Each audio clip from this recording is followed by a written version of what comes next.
Boa noite, bem-vindos e bem-vindas ao Instituto Tomiotaki. Esse é um evento, é o segundo dia de um evento intitulado Um Rio Não Existe Sozinho. Eu sou a Lília, trabalho na área educativa do Instituto. Vou fazer a minha autodescrição e já vou convidar os nossos convidados também para irem pensando nas deles. Eu sou uma mulher branca, estou vestida com uma blusa branca, com uma calça jeans e com um colarzão. E eu não sou muito boa em fazer audiodescrições também. Esse é um projeto que faz um diálogo com a 30ª Conferência sobre as Mudanças Climáticas, a COP. É um projeto que tem a curadoria da Sabrina Fontenelle e da Vânia Leal, que estão aqui conosco, e que a gente já começa agradecendo o apoio da Akzo Nobel, que acho que está aqui conosco também. É isso, falei tudo. Bom, quero apresentar os nossos convidados. Vou propor que a gente comece com a Cris Taquá, que vai abrir a nossa conversa. Depois o Levi Cardoso vai seguir a nossa conversa. E Rastros de Diógenes vai continuar conosco. Cada um vai ter 20 minutos para falar um pouco. Aí eu vou fazer uma pequena síntese, pergunta, não sei bem, no meu caso eu vou improvisar um pouco. E aí a gente vai convidar as pessoas que estão aqui conosco para participar dessa conversa. Então, Cristine Taquá, filósofa, educadora, aprendiz de parteira, formada em filosofia pela Unesp, foi professora por 12 anos na Escola Estadual Indígena Tixeru Bacuai. Falei certo, Cris? Depois você pode me corrigir. É representante do NEI, o Núcleo de Educação Indígena, dentro da Secretaria de Educação de São Paulo e membro fundadora do FAPISP, Fórum de Articulação dos Professores Indígenas do Estado de São Paulo. É diretora do Instituto Maracá, que está fazendo a gestão compartilhada do Museu das Culturas Indígenas, em São Paulo. Quem não foi, não conhece, vá, que é lindo.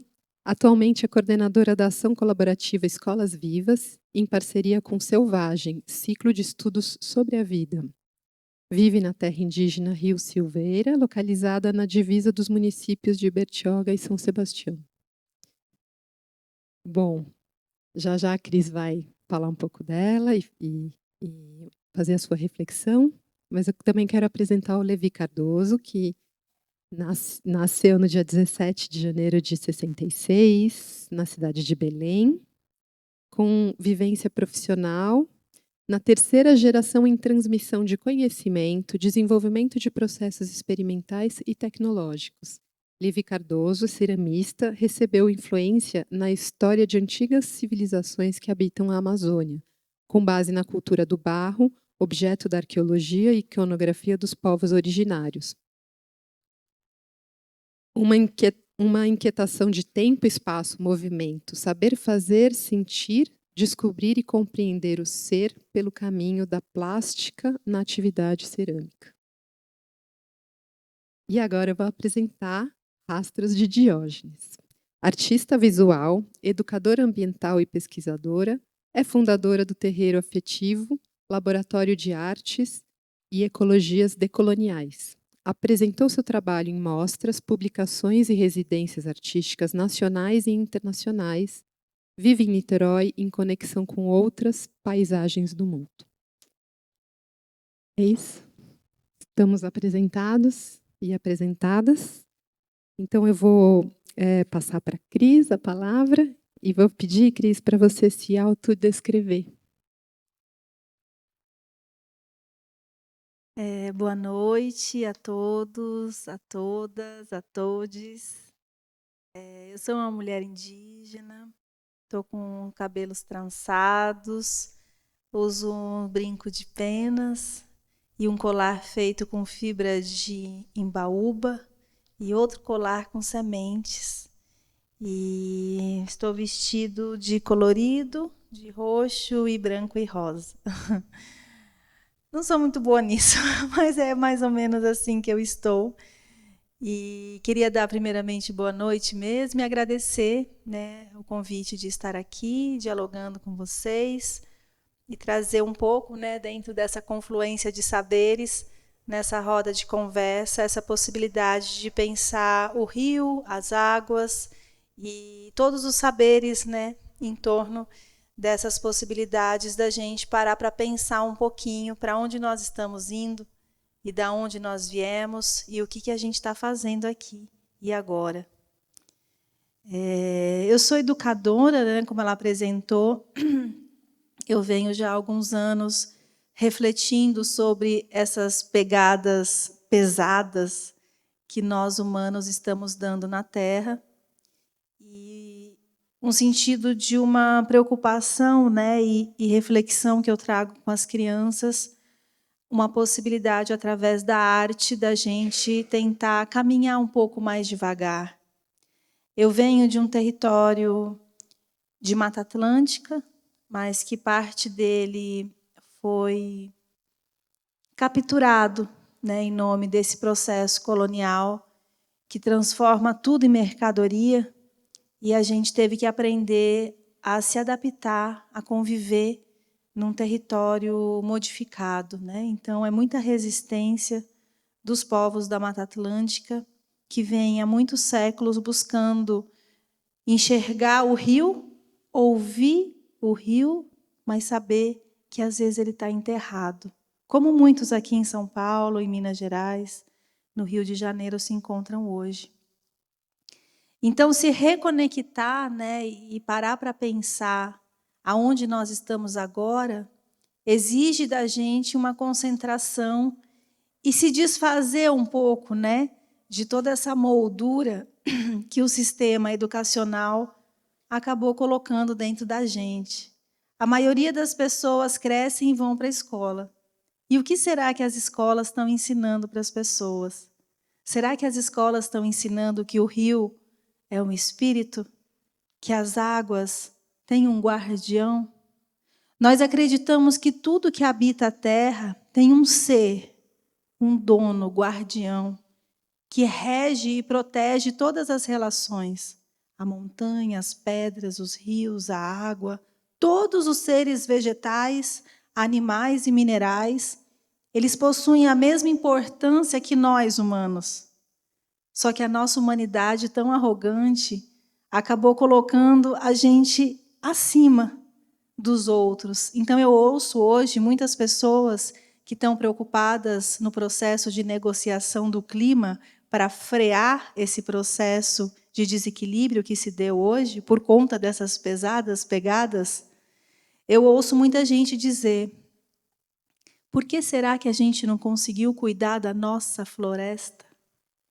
A floresta não é nossa. Nós somos parte da floresta.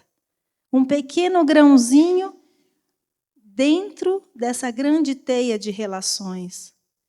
Então eu penso e acho um tanto quanto curioso quando eu vejo homens e mulheres querendo se achar dono da floresta, dono do rio.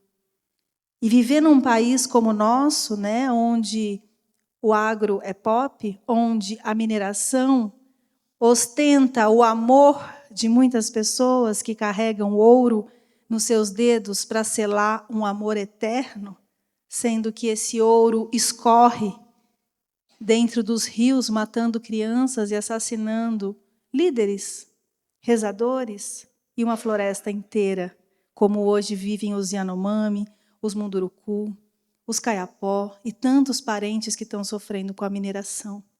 E não só eles, mas os peixes, os pitus e tantos seres que vivem dentro dessas águas hoje contaminadas por mercúrio. Então, que amor é esse? Se o amor for o símbolo da aliança de ouro, eu acho que esse amor ele não é efetivo, é efêmero, é violento, é contraditório. Então, dentro dessa contradição, eu venho refletindo bastante sobre a questão da contradição humana. A gente ostenta séculos de uma razão muito bem estruturada, né? Com muitas bibliotecas que escrevem sobre os livros, né? Muitos livros escritos sobre essa razão humana. Mas que razão é essa? Qual que é o sustento dessa razão que não parou para pensar que o rio tem um espírito? Que não parou para pensar que os peixes, os filhotinhos de lontra, as onças, as pacas, as cutias e todas as mães onças querem os seus filhinhos brincando na beira do rio, assim como eu quero o meu filhinho brincando feliz na beira do rio. Eu penso que a nossa humanidade é muito arrogante. E alguns líderes que eu respeito muito, como Carlos Papá, que está aqui, o Ailton Krenak, Davi Copenaua e tantos mestres espirituais e pensadores, eles estão dizendo que a nossa humanidade fracassou. Fracassou dentro desse projeto que pensou ser algo, mas nesse projeto não foi incluído os minerais. As pedrinhas são tão sagradas. E tudo o que está aqui ao nosso redor hoje é feito do que vem da natureza. Nós somos partes dela. Nós nos alimentamos dela. Ninguém aqui vive sem água, sem ar. O dinheiro não compra tudo isso. Está muito enganado quem acha. A Covid provou isso para a gente, né? Ficou todo mundo preso ali sofrendo. E se deu conta que por mais que você tivesse muito dinheiro, não adiantava nada, tinha que ficar ali quietinho. Então, eu acredito que tudo isso nos coloca a ponto de parar para pensar, né? Parar para refletir. E essa reflexão, né, que quando eu penso nas águas, nosso corpo é composto basicamente por muita água. As águas que escorrem dos nossos corpos, na hora do parto, a mulher ela tem uma grande quantidade de água que é oferecida para o nenenzinho sobreviver, e a hora que o nenenzinho nasce, essa água escorre. Isso é tão sagrado. É o primeiro momento que a gente chega nesse mundo, é o momento do nascimento de uma criança. E depois o nenenzinho mama. Esse leite, ele vem dessa água, que a gente se alimenta e que a gente tem essa sagrada capacidade de produzir leite para alimentar as nossas crianças. E depois as crianças crescem e começam a viver. E nessa vivência, aonde está implicado toda uma relação territorial, né? E aí muita gente fala do bem viver. O que é o bem viver? Tem um conceito muito bonito que o povo guarani fala, que chama Tecó-Porã. O Tecó-Porã é a boa e bela forma de você ser e estar no território. Bom, mas isso é muito mais amplo que bem viver. Tem gente que confunde o bem viver com viver bem. Não é acúmulo de materiais, não. É outra coisa. É uma disposição a você se colocar em relação nessa grande teia com tudo que habita nesse mundo, não só com nós humanos. A gente tem que parar de olhar para o nosso próprio umbigo e perceber, se permitir escutar o que os espíritos estão dizendo. Os trovões, as nuvens, as formiguinhas passando, o vento, o calor, tudo fala. O sol. Tem muita gente ensinando as crianças que o sol é perigoso. O sol, ele não é perigoso. O sol, ele é sagrado. Ele rege a nossa vida. Tem centenas de histórias de criação do mundo falando do sol.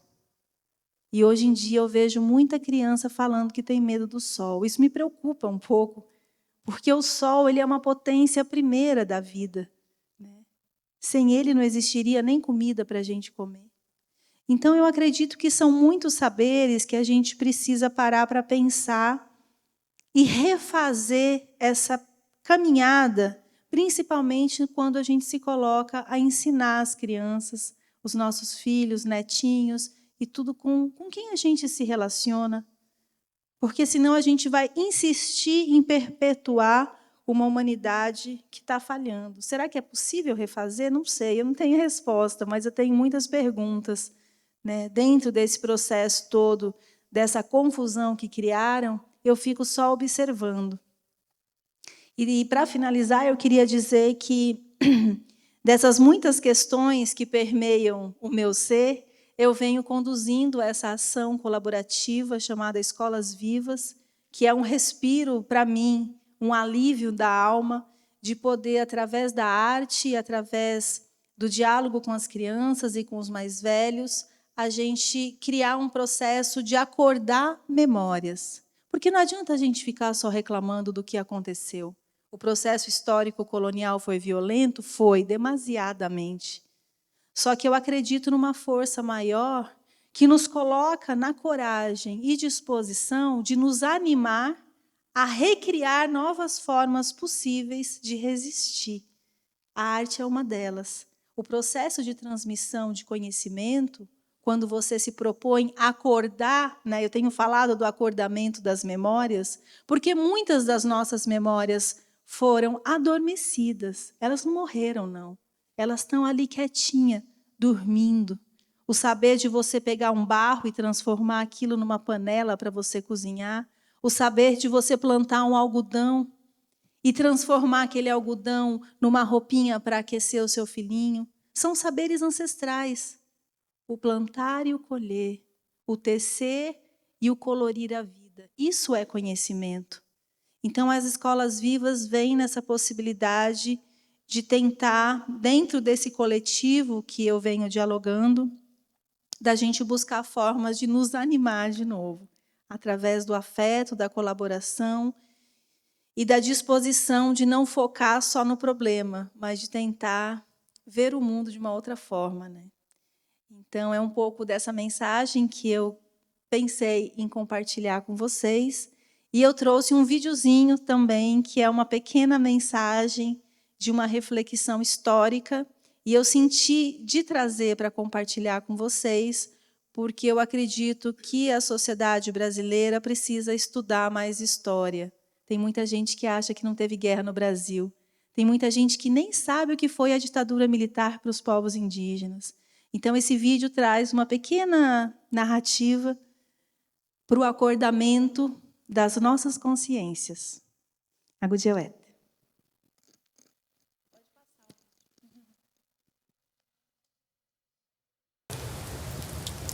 Pora mi he chaka.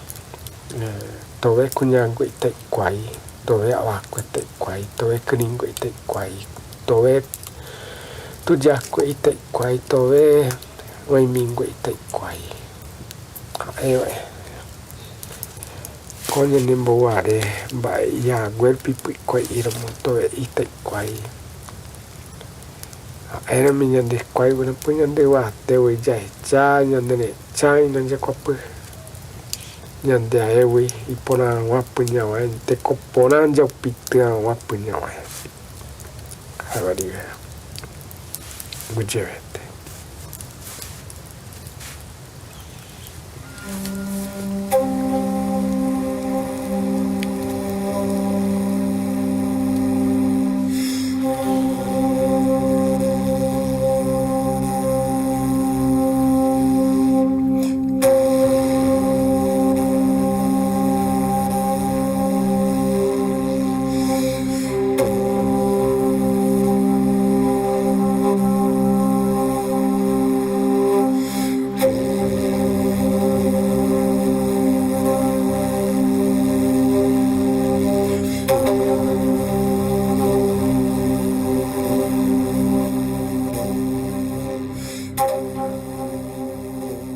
Enquanto fadas correm das fogueiras e dragões mergulham em lagos profundos, enquanto gente é enlaçada e serpentes cósmicas se transformam em lenda, damas e senhores se vestem de sedas e demandam o trabalho de milhares de mariposas conhecidas como bichos da seda.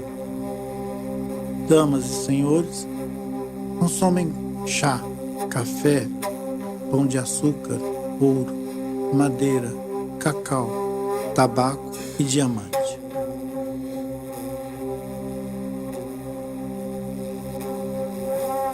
The age of exploration is the name given to the phenomenon that occurred between the 15th and 17th centuries, when countless expeditions left major European powers towards territorial conquest in the search for spice, trade, and new sources of precious metals, with the intent of converting native people to Christianity and slave labor.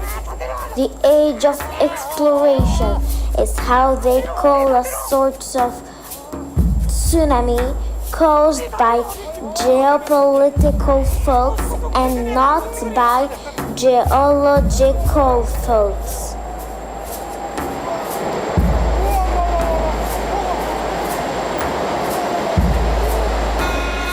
A metrópole se enfeita de artefatos e se faz confortável em almofadas com motivos tropicais. É de algodão puro, tingido de pau-brasil, a rouparia dos nobres passada a ferro, aquecida a carvão, pelas mãos de meninas escravas.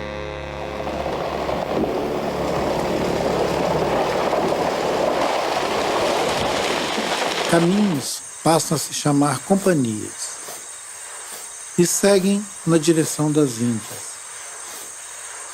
Para descobrir, é preciso desconhecer. Descobrir é uma afirmação da própria ignorância. A ignorância é violenta e usa pólvora para se impor. E assim, cidades douradas comem minas e matas. Colonizar é instalar o sistema do mercado. Muitos seres são levados à combustão que move a roda da fortuna, como um trem que nunca vai parar. Chamam de reino, coroa, domínio, sempre foi supermercado. O que deu errado no mundo é que o projeto de alguns homens deu certo e eles ficaram ricos. Dinheiro não pede permissão, não pede licença, dinheiro paga e faz tudo mercadoria. Até memória vira patrimônio. À medida que a natureza se extingue, um outro mundo passa a ser criado, um metamundo feito de representações da natureza e que pode ser consumido. A natureza se torna encantada e sobrevive, mesmo que no imaginário. É a natureza que está no comando. Ela é cósmica, é filha do Sol. A natureza é Ouroboros.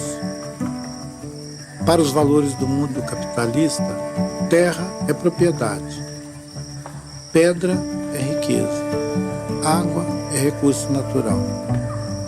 Plantas e animais são somente alimentos para os humanos. Gente que não comunga dos mesmos valores é selvagem.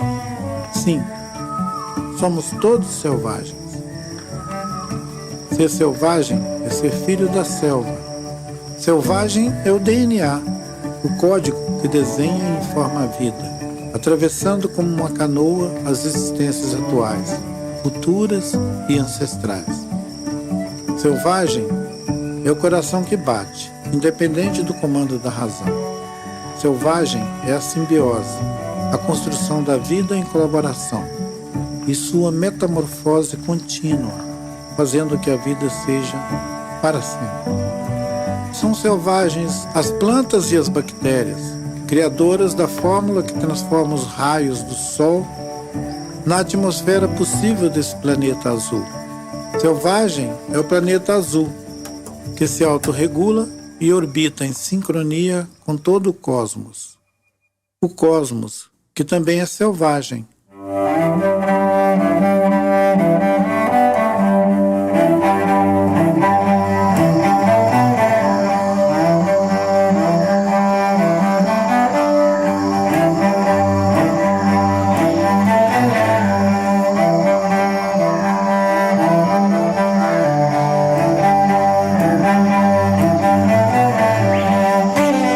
Somos a fera e a esfera.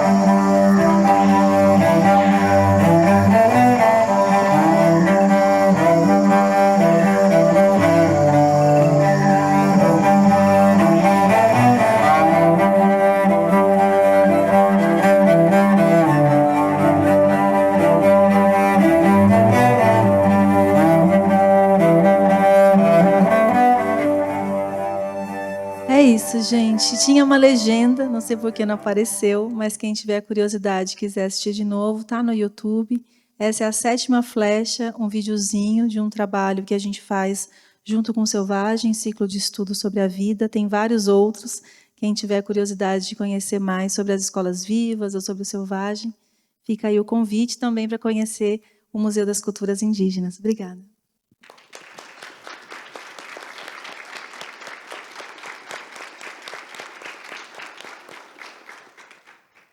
Muito obrigada, Cris. Quero te agradecer por abrir essa roda de conversa. E eu esqueci de dar uma notícia que a gente tem água lá no fundo, numa mesa, para quem tiver com sede. E aqui para os nossos convidados a gente também tem água. E aí eu quero convidar o Levi para entrar nessa conversa, dialogar conosco. Bem-vindo. Obrigado. Boa noite. Eu sou um homem de cor parda, cabelo preto e baixo. Estou usando uma camisa verde escura, um casaco quadriculado, uma calça azul, tênis azul com detalhe em preto e branco. Bem, eu sou Levi Cardoso e estou na 3ª geração de uma família de ceramista na transmissão de conhecimento. E, para começar, quero apresentar a minha família, né? Meu pai, Raimundo Cardoso, conhecido como Mestre Cardoso, ele veio do município de Vigia de Nazaré, que é uma das cidades mais antigas do estado do Pará, com 4 irmãos, e se fixou no distrito de Icoraci, que era conhecido como Fazenda Pinheiros. E lá eles vieram com a possibilidade de melhora de qualidade de vida, né? E em busca de oportunidade. Ele já vem de uma tradição voltada para a atividade cerâmica, né? A minha avó, a mãe dele, ela já vem de ascendência indígena, né? E quando ele chegou no distrito de Coraci, ele conheceu a minha mãe. E toda a família da minha mãe também era envolvida com atividade cerâmica. Isso porque, ali naquele período, a cerâmica era o bem mais importante da sobrevivência daquelas famílias. Tudo que você imaginava para o uso doméstico era feito em cerâmica. Então, os alguidares, que eram as nossas cubas da época, nossas pias, que ficavam em cima de um espaço atrás da cozinha, ela era no que a gente chama de giral, né, que são umas tábuas, né, onde os alguidares ficavam em cima. Então, toda a parte de lavagem da comida, né, da higienização do alimento, a lavar as mãos, os utensílios, era tudo feito ali nos alguidares. E os potes onde a água era armazenada, né, não havia geladeira naquela época. As panelas, que eram utilizadas para cozer o alimento. Um utensílio muito usado, que era chamado como urinol, também conhecido como pinico, né, que ali naquele... era muito comum que os sanitários nos banheiros eles ficavam distante das casas, mas 30 até 50 metros distante. E era um buraco aberto, né, protegido por madeira ou por um outro material, às vezes palha, né, que era tecido em volta. E durante a noite as pessoas tinham dificuldade de chegar até lá, então elas usavam o urinol. E toda manhã tinha que fazer o descarte daquele material. Então, o barro era praticamente a essência de sobrevivência daquelas famílias. Uma coisa interessante é que Icoraci, ele é cercado, né, pelo rio Guamá e tem também os braços dos igarapés, como o mais próximo, o igarapé do Paracuri. E muita argila ali, muito barro ali naquela área, e as pessoas iam para lá exatamente com o intuito de poder produzir seus utensílios. E é bom lembrar que essa produção não era uma produção comercial. Eles não produziam para vender. Eles produziam para usar ou para presentear alguém. Então, era uma necessidade que todas as famílias também se envolvessem na produção de cerâmica para prover os seus utensílios. E isso fez com que, tanto da parte da minha mãe como da parte do meu pai, a atividade de cerâmica chegasse também para fazer parte daquele relacionamento. E eu cresci ali naquele ambiente junto com as minhas irmãs. Quando eu nasci, para vocês terem uma ideia, eu nem nasci no hospital, eu nasci em casa, que ficava próximo do local onde meu pai trabalhava. E quando eu passei a ter o entendimento, eu fui vivenciando toda aquela experiência em que ele passou. E é uma coisa assim, difícil de poder explicar, mas quando eu falo sobre toda essa experiência, é como se um filme estivesse passando aqui na minha frente. Eu estou vendo, estou enxergando aquilo. É como se eu estivesse presente, estivesse acontecendo ao vivo. Porque tudo que foi construído na minha história foi a partir da atividade cerâmica. E depois eu vou colocar um pouco mais sobre isso. Então, a cultura do barro foi uma cultura assim, que ela foi muito presente em toda aquela comunidade, exatamente porque era um bem muito importante e necessário. E quando meu pai chegou ali, já longe do local onde ele havia nascido, o meu avô trabalhava com uma família de americanos. E como ficava próximo da casa onde nós morávamos, ele levava o almoço dele todos os dias, entre meio-dia e 1h, né, 13 horas. E um dos dias que ele foi levar o almoço, ele percebeu uma espécie de lixeira, né, e lá estavam alguns livros para ser descartado. E meu pai já havia trabalhado como vendedor de livro e também abriu uma livraria no lugar onde ninguém lia. Imagine que início da década final da década de 50, em Coraci não havia leitor. Então, praticamente, ele era o vendedor e o cliente, porque ele leu todo o livro que estava lá, de teologia, antropologia, sociologia, ele lia tudo. E depois de alguns anos, uns 3 anos, não tinha como dar certo mesmo aquele negócio, mas tudo que ele pôde subtrair daquela experiência, eu pude perceber como aquilo contribuiu para a história e para a necessidade que ele tinha de buscar algumas respostas. E foi naquele momento, quando ele olhou para aqueles livros, ele foi lá para saber do que se tratava. Ele separou alguns, e um livro de arqueologia da Ellen Palmatari, uma arqueóloga muito conhecida, e para dificultar mais ainda, o livro ele é todo em inglês. E até hoje, esse livro está com a gente. E quando ele abriu o livro, ele percebeu que tinha muitas imagens de cerâmica. E era uma cerâmica que ele nunca tinha visto, porque era uma cerâmica decorada, rebuscada, com formatos bem diferentes.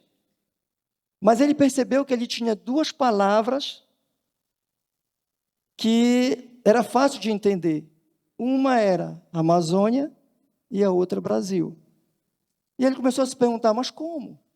Se a gente não percebe a presença desse material, dessa riqueza, aqui próximo de nós. Então, a partir dali, foi que ele foi provocado para poder voltar. Ele voltou no lugar onde ele morava, para rever os espaços que foram utilizados pela mãe e pelos familiares, onde eles retiravam a argila, retiravam os pigmentos para produzir a cerâmica que eles utilizavam. E, através de alguns parentes, ele foi orientado, e ele fez isso durante muito tempo, né, para tentar encontrar os caminhos que o levassem a compreender como que aquela cerâmica que estava ali foi desenvolvida. E uma coisa assim que chamou muito a atenção era que as respostas não eram imediatas, porque quando ele voltou, já ninguém fazia cerâmica lá no local onde ele havia vivido, onde ele morou, cresceu e morou durante algum tempo. E ele voltou, mas ele veio assim bem determinado. Então ele encontrou uma tia que sabia como fazer a cerâmica, como produzir através do rolinho acordelado. Lá eles conheciam como murrão. São, né, murrão, que eram feitas as cordas e tecido para fazer as peças. Só que ela não sabia como fazer o tempero, como preparar a argila para produzir aquela cerâmica. E ele conseguiu ter contato com uma pessoa que veio do Marajó, descendente de quilombola, que conhecia o processo de mistura, que usava o caripé, que é a casca de uma árvore, que queimada e triturada, ela ajuda no processo de resistência, de secagem e de preparar aquele material para o processo brusco que ele passava, né? De secagem e queima. Então, o que é que ele fez? Ele juntou essas duas pessoas e começou a trabalhar junto com elas. Esse foi o início do trabalho dele, para tentar resolver primeiro a questão da modelagem, fazendo a fabricação das panelas, que é o que elas conheciam. Depois que ele conseguiu chegar ao resultado desse processo, tinha outras técnicas que não eram conhecidas delas, como, por exemplo, a questão dos desenhos, da pintura, o que era que é utilizado, que tipo de materiais.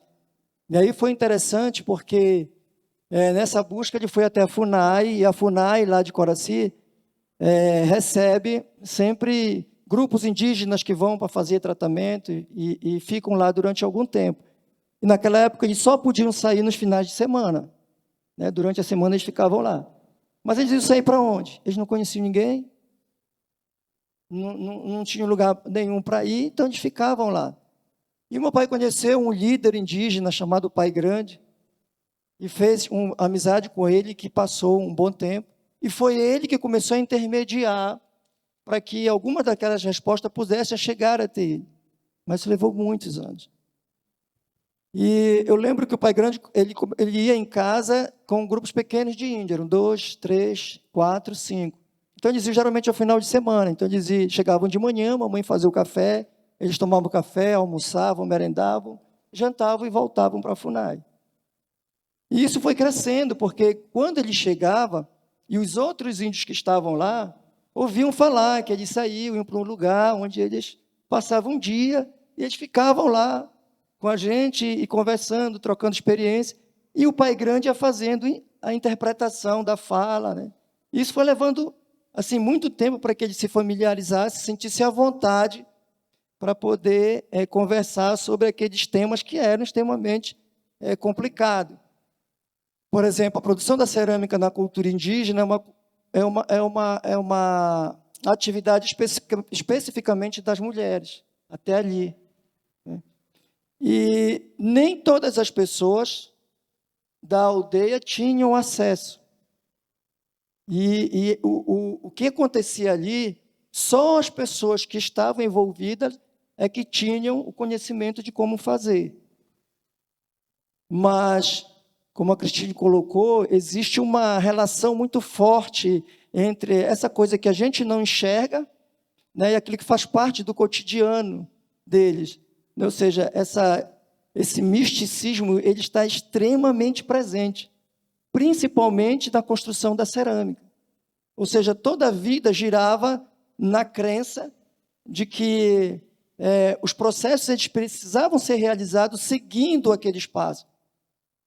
E tudo sempre fez muito sentido. Por exemplo, a queima tem o dia certo que deveria ser feito, não pode ser feito em qualquer dia, tem a lua também.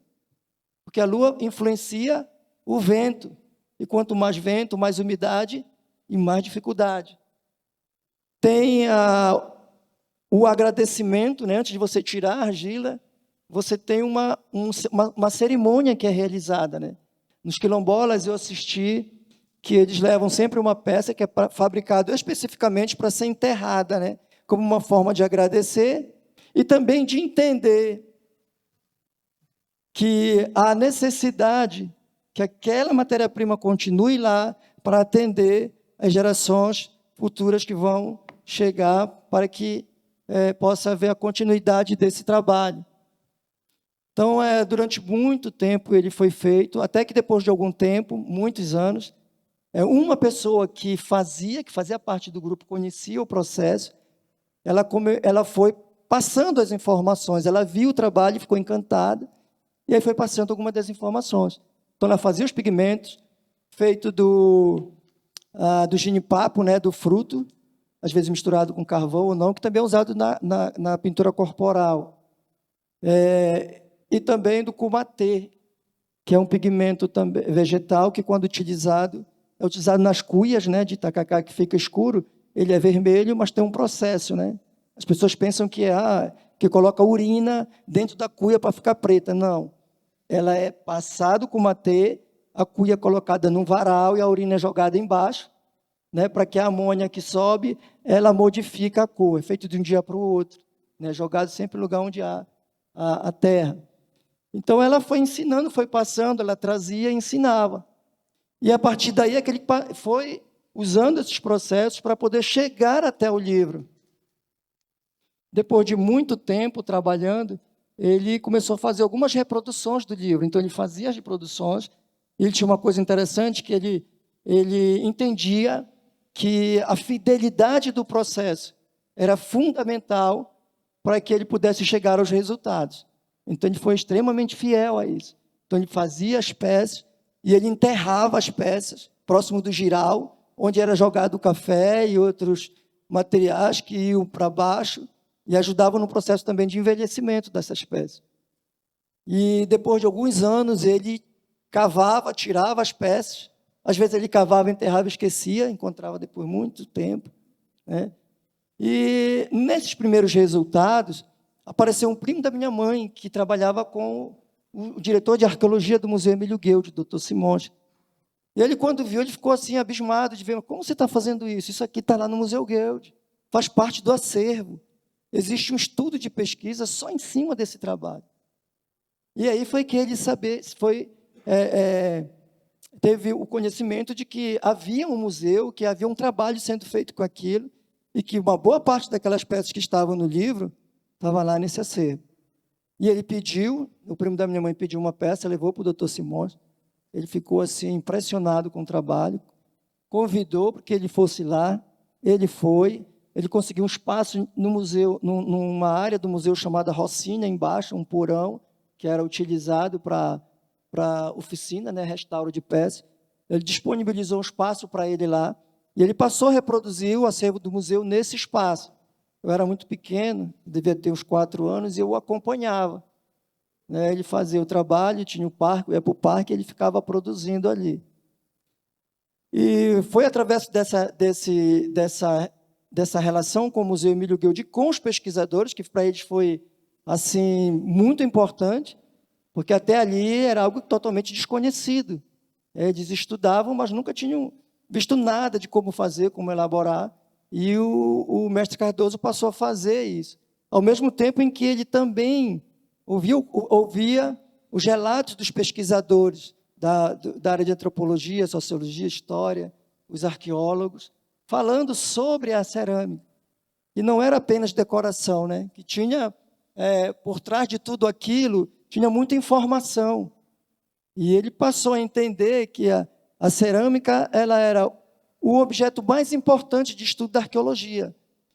Uma vez que essas culturas elas já haviam sido extintas, então qualquer informação sobre elas está na cerâmica, e está. Então, essa informação fez com que a atenção se redobrasse no trabalho, a observação. Depois vocês vão ver uma imagem que era comum. Muitas das vezes o meu pai ele ficava olhando para o trabalho, ficava tentando encontrar uma resposta para aquilo, tentando descobrir o que era que tinha ali.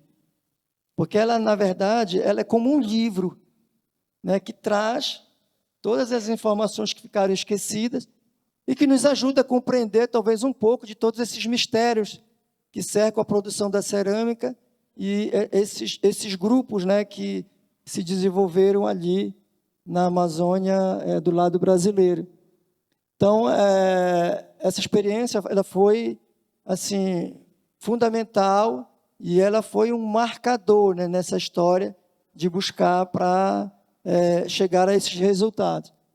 Outra coisa assim, bem interessante, isso já vem do nosso processo, né, de acompanhar e trabalhar, é que eu tive o privilégio de trabalhar 3 anos com Giovanni Gallo. Então, Giovanni Gallo foi um italiano que dedicou uma boa parte da sua vida no arquipélago do Marajó, denunciando uma série de situações, uma série de problemas que ocorriam ali, que ocorrem ainda na região do Marajó, né? E o Giovanni Gallo, ele tinha várias formações, acho que eram 7 formações acadêmicas. Era um pesquisador que, através desse encanto, né, ele foi aprofundando cada vez mais a busca dessa compreensão na sociedade atual em que ele estava. E ele criou o Museu do Marajó, né? E um dos livros de Giovanni Gallo, eu tive a oportunidade de conversar com ele muitas vezes e ouvir, né? Tem como título A Ditadura das Águas. E ele faz uma abordagem, né, bem interessante, porque ele usa como um recurso didático o rio. E nessa abordagem ele fala sobre o isolamento do arquipélago, né, que devido à dificuldade de chegar até o Marajó, hoje são 3 horas e meia, 4 horas, né, de balsa para você chegar no município que está mais próximo, né? Tem Ponta de Pedras, que já é uma outra área, né? Se você olhar no mapa, você vai ver que é muito grande o arquipélago. E ele faz essa análise, né? E, ao mesmo tempo, por estar isolado, as coisas que aconteciam lá não chegavam ao conhecimento para cá, né? Onde tudo acontecia, onde as coisas se discutiam. E Giovanni Gallo, ele dizia para mim, os rios são as ruas do Marajó, são as estradas, é o asfalto do Marajó, porque é através do rio onde as pessoas se movem, onde elas se movimentam, onde as relações se estabelecem. Ao mesmo tempo que o Marajó tem fenômenos que só ocorrem lá, né? Como, por exemplo, 6 meses do ano é um período de chuva, e é chuva. É sempre mais ou menos chuva, mas não para. Então, a água cresce e essa chuva provoca um desafio, né, para as comunidades poder passar por esse período. Como lidar com isso e, ao mesmo tempo, manter, né, a vida andando. Agora, você imagina como que essas culturas que estavam lá durante tanto tempo, né, num tempo bem diferente do nosso, como elas conseguiram lidar com essas dificuldades? Como elas conseguiram passar por tudo isso? E a resposta, muitas das vezes, para os estudos, está na cerâmica. Porque você imagina, por exemplo, 6 meses, quem conhece um pouco da atividade cerâmica sabe das exigências, né? O tempo para secar, o tempo para você fazer a queima, a coleta da argila. Como que eles vão fazer isso? Se 6 meses está tudo embaixo d'água. Como é que eles conseguiram? Uma produção tão grande, embora não fosse comercial, mas essa necessidade, por exemplo, de manter viva, né, as suas crenças através de todas as suas práticas, né, os cultos, não era um prato que ele ia comer todos os dias ali o alimento, era um prato para comer uma vez só. E depois aquele prato era descartado e vinha uma outra produção para um outro momento. Então, quando eu fui no Teso, eu fiquei assim, surpreso, porque a quantidade de cacos e de pés é muito grande, muito grande. Então, como eles conseguiram, diante de tanta adversidade? Então, isso prova que, de alguma maneira, eles conseguiram chegar até bem à frente do próprio tempo. Com 5, 7 mil anos, hoje, a gente ainda encontra as cerâmicas perfeitas. Elas estão lá, são objeto de estudos. Alguns dos ribeirinhos e dos marajoara, eles encontram isso no seu dia a dia. A gente encontra cerâmicas, urnas funerárias na casa dos ribeirinhos, que eles usam para armazenar água. Algumas são utilizadas como fogareiro. Então, eu vi uma peça que me chamou muito a atenção. Era uma peça, o Galo, Giovanni Galo, ele me chamou a atenção para isso. Ele disse, observe essa peça. Era uma peça pequena, com um furo embaixo, e ela tinha 2 paredes. Uma parede externa e uma parede interna. Ele disse assim, você sabe por que foi feito isso? Eu disse, eu não faço nem ideia. Ele disse, provavelmente porque a parede externa, ela faz a proteção do atrito do ar frio para que o ar interno fique mais tempo produzindo calor.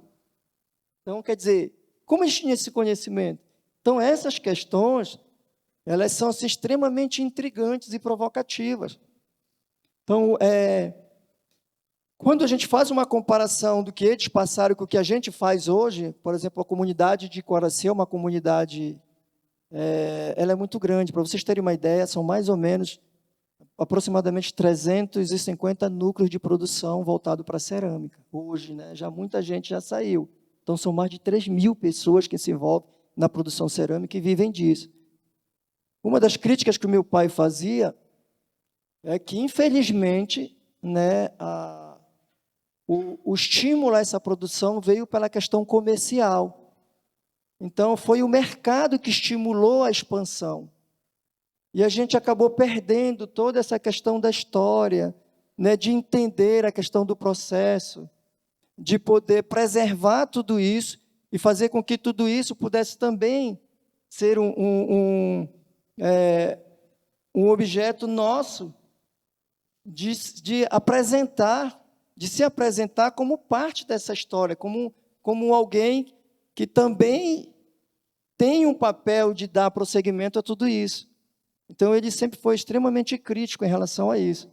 Então, uma boa parte dos artesãos, eles não têm essa compreensão, eles não conhecem essa história. Agora, depois de muito tempo, o Museu Emílio Guild abriu um espaço e alguns artesãos estão passando por um processo, né, de oficinas, de treinamentos, e eles estão recebendo todo esse conhecimento que certamente vai ajudar a, talvez, repensar e reconstruir todo esse processo que existe lá. Diante de tudo isso, né, de todas essas vivências, nós tivemos uma experiência com a Laísa Derni, que foi secretária de Cultura em Brasília, né, na gestão de Cristóvão Buarque, e ela fez um trabalho com os artesãos, né? Eu lembro que, na época, sem perceber, ela acabou me preparando para assumir como liderança, né, nesse projeto. Eu só percebi muito depois, quando percebi já estava envolvido. E ela percebeu o seguinte, que existe um potencial cultural naquele grupo muito grande. E ela dizia assim, vocês têm toda a capacidade de transformar esse distrito. Vocês têm a capacidade de mudar tudo que está em volta de vocês e que vocês percebem e que vocês acreditam que há necessidade de que se faça a mudança. Se você for no Paracuri, é uma área com toda essa riqueza, é uma área abandonada, é uma área que não tem saneamento, não tem asfalto, não tem nada. Então, não tem turismo, é uma área totalmente isolada. Mas a nossa experiência com Laísa Derni foi muito interessante, porque, através dos artesãos, nós construímos um espaço de exposição, que é a Feira do Paracuri, numa orla que ninguém passava, que não tinha nada, que é a orla de Coraci. Lá não existia nada. E a gente conseguiu construir essa feira, e os artesãos até hoje expõem lá nesse espaço. E também conseguimos a construção de uma escola, que é chamada Liceu Escola de Artes e Ofícios, Mestre Raimundo Cardoso, que foi uma homenagem ao meu pai. E nessa escola foi feitas oficinas, e principalmente de cerâmica, porque aí era assim, né, os alunos, eles passam na sala de aula, eles recebiam o conteúdo da grade curricular, seja em geografia, história, ciência, e depois eles vão para a sala de aula, para as oficinas, tem oficina com os artesãos, e o professor vai junto. Então, tudo que eles trabalharam lá, o conteúdo que foi trabalhado, agora ele é trabalhado em oficina de forma prática. É como se eles dessem forma a esse conhecimento. Então, os resultados assim foram muito importantes, não só para os alunos, para os professores, como para os artesãos também. Porque estar inserido num processo de educação fez com que eles pudessem enxergar um pouco mais além. E, através desse projeto, nós criamos o primeiro Conselho Estadual de Segurança e Justiça. Nós passamos a discutir todos os temas que vocês imaginam, de problemas que eram presentes na sociedade, e iam parar lá. Nós tínhamos mais de 500 pessoas discutindo uma vez por mês, todos lá discutindo essas questões. E 80% das pessoas que estavam ali eram artesãos. Então, no primeiro foi um grande desafio, porque a gente achava que, para que isso pudesse acontecer, era necessário que os artesãos passassem por um processo de formação, de estudo, e ela dizia, não, não, não. Vocês têm um saber que está muito mais além do que vocês imaginam.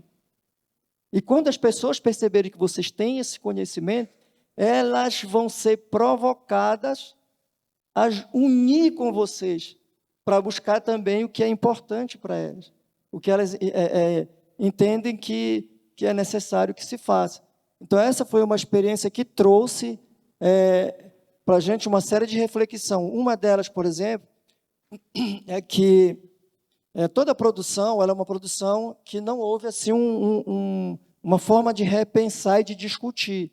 Então, os fornos de lá são fornos abertos, em que ele utiliza como combustível a queima, que é sobra de material de construção, normalmente pintados com verniz, e que geram muita poluição. E até hoje é feito assim, 99,9% dos artesãos fazem isso, só 3 que fazem diferente. Há 25 anos eu comecei a mudar o meu processo, utilizando o gás como combustível, e hoje tem mais 2 artesãos, o Gilberto Gil, e tem também o João, também, Sarmento, que também mudou. Então, aos poucos, mas alguns espaços estão sendo já fechados, exatamente porque existe uma exigência ambiental e a gente ficou fora dela. Então, chegou de uma forma assim, muito repentina, porque a gente não se preparou, e agora a gente vai ter que trabalhar isso dobrado para tentar reverter isso e ver de que forma, né, a gente encontra um caminho. Uma outra questão é a questão tecnológica, né? Há uma resistência pela questão da tecnologia, e essa resistência ela vem sendo quebrada, né? Ela já vem sendo mudada, principalmente por aquelas pessoas que estão passando por esse processo de formação no Museu Emílio Guild. Isso é intrigante, porque como é que você volta, né, lá no passado para entender que o que foi feito lá precisa ser feito aqui, dentro da sua história, dentro do seu tempo, né, dentro do seu presente. Tudo que eles fizeram para o tempo deles e até muito além.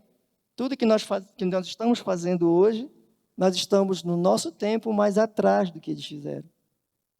Então, nós estamos isolados.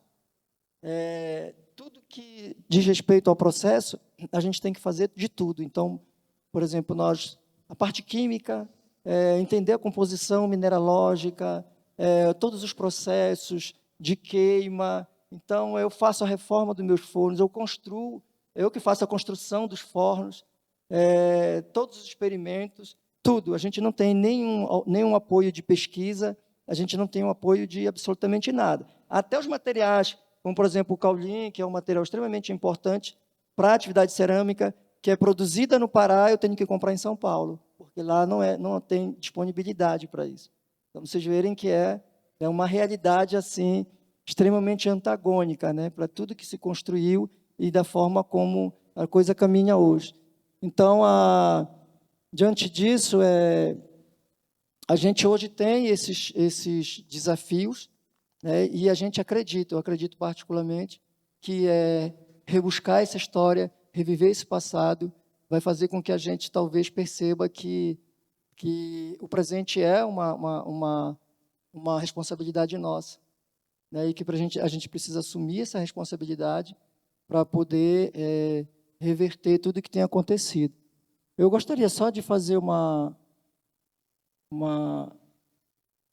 fala algumas imagens. Rapidinho. As imagens estão lá? Opa, já passou. Só para vocês terem uma ideia, essa questão da arqueologia, uma coisa que me chamou muita atenção, que eu achava que o meu processo ele não tinha nada a ver com a questão da história da arqueologia, que era uma coisa isolada, que era minha. E, de repente, eu ganhei um salão de arte Pará, um salão de arte, né, que era um salão de arte misto, o Arte Pará. E quando eu fui chamado para a entrevista, né, o entrevistador, Cláudio Larroque, que era um jornalista e também ajudava lá a organizar o salão, ele fez uma pergunta assim que foi um impacto para mim. Ele disse: como é que você construiu aquela imagem que parece com a cerâmica marajoara? Eu disse: imagem? Mas não tem imagem. Ele disse: tem. E ele foi lá e disse: se você pode me mostrar? Sim, foi lá. Essa imagem aqui. Eu percebi que tinha uma imagem. E, na verdade, todo o processo estava relacionado com tudo aquilo que eu vivenciei. Tudo aquilo que meu pai vivenciou, toda essa história, todo esse passado. Então, toda a cerâmica, por exemplo, você vê esses pratos aqui, a gente pega os pratos modernos agora, né, que são servidos nos restaurantes chiques, né, com aquela coisinha lá, aquela abordagem, já fazia 5.000 anos lá no Marajó. E outras coisas, como, por exemplo, a tanga, segundo Ana Roosevelt, foi inspirado na tanga marajoara feita em barro, lá na França, né, feita em tecido. Então, é desafiador tudo isso, e, ao mesmo tempo, é estimulante. Então, eu agradeço por essa oportunidade. Espero ter... Passar mais? Sim, esse é o trabalho da minha mãe, ela que faz, sabe, o Cariátides, né, que é um nome que faz referência à arquitetura, os arquitetos aí, grega. Tá? E essa mistura, por exemplo, você vê as imagens de figura humana e figura animal, essa coisa do misticismo, né, e do mítico, extremamente presente, né, na questão da cultura. Embaixo, apoiado por 3 figuras humanas. Aqui é o meu pai, isso era uma prática dele, eu vi várias vezes ele fazendo isso. Ele fazia isso várias vezes, às vezes deixava a peça voltar e fazia. Eu acabei também pegando esse costume. Aqui é uma cerâmica que já vem com outro processo, né? Uma cerâmica de alta temperatura, com uma argila que acabei encontrando, e ela é inspirada nos rios.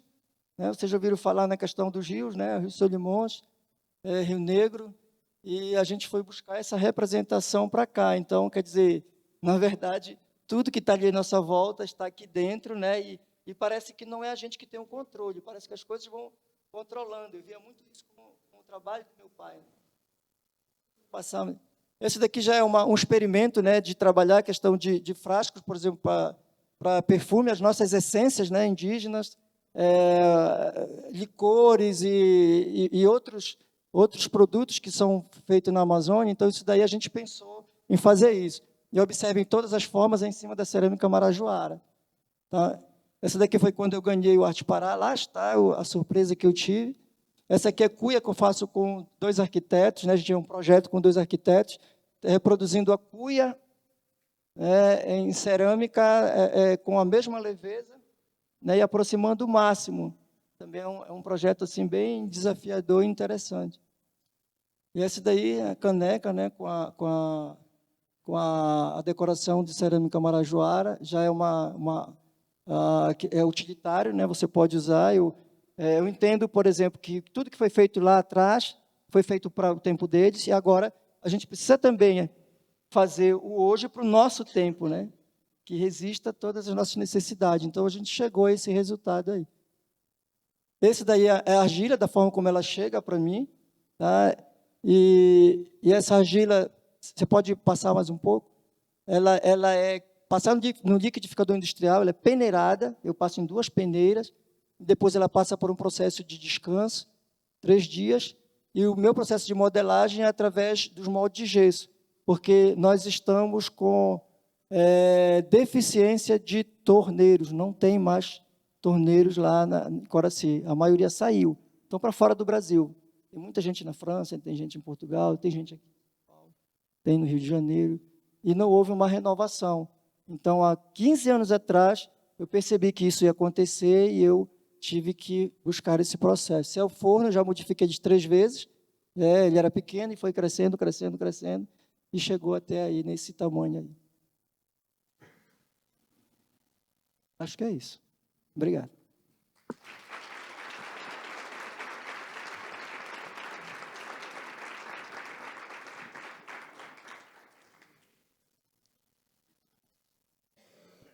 Obrigada, Levi.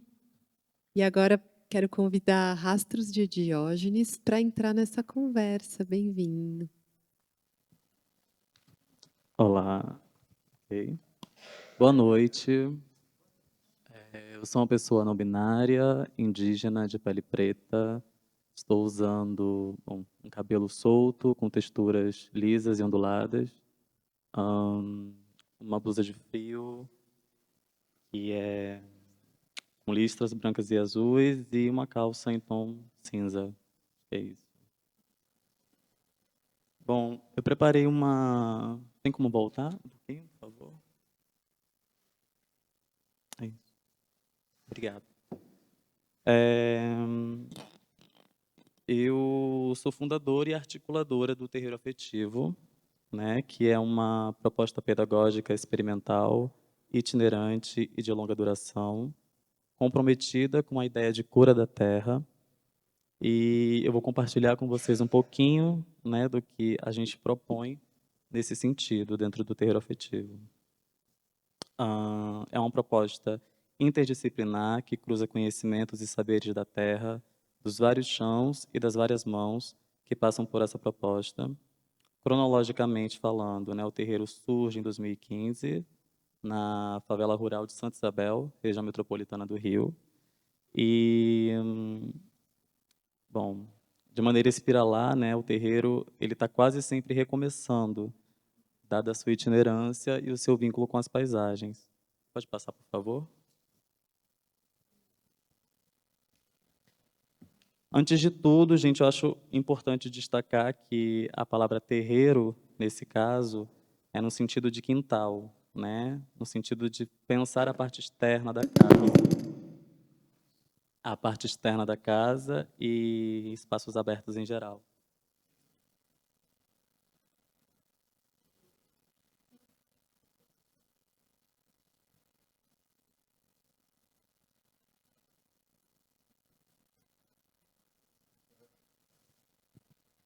Então, terreiro, pensando a ideia de quintal, de um espaço aberto. E a palavra afetivo, né, conduz a relação que se estabelece entre os compositores desse espaço, desse quintal, desse terreiro.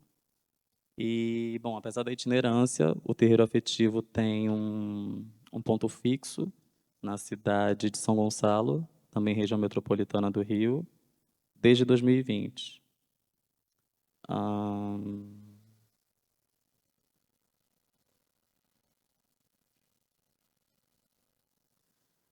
As vivências que o terreiro realiza são geralmente coletivizadas, né, e autorreferenciadas no espaço que a gente está ocupando, nas paisagens que a gente está habitando. Então, há uma imersão nas paisagens, há uma imersão em práticas artísticas cujos elementos estão relacionados à paisagem ou se referenciam nela.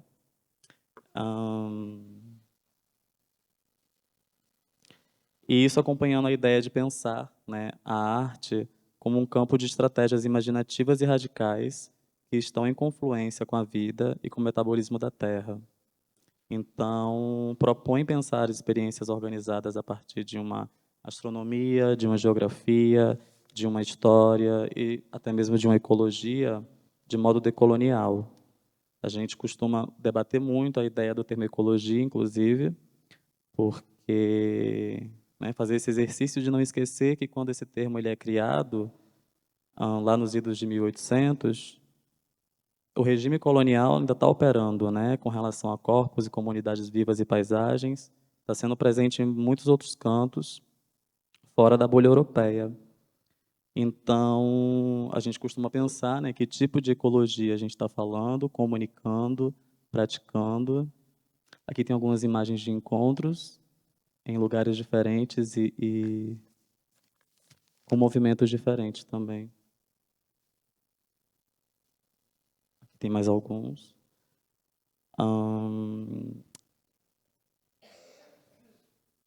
Os encontros do terreiro são, desde o princípio, pontualmente itinerantes, mesmo a gente tendo um ponto fixo. Então, é uma forma da gente intercambiar o chão que a gente está pisando, uma forma de partilhar e relacionar saberes e, sobretudo, práticas compartilhadas que possam alicerçar, de alguma forma, a construção de comunidades. Então, a ideia do retorno é algo muito forte dentro do processo do terreiro, justamente por caminhar, né, entre cidades, entre comunidades. Essa mobilidade dos saberes também determina a questão da memória, que é trabalhada dentro da proposta.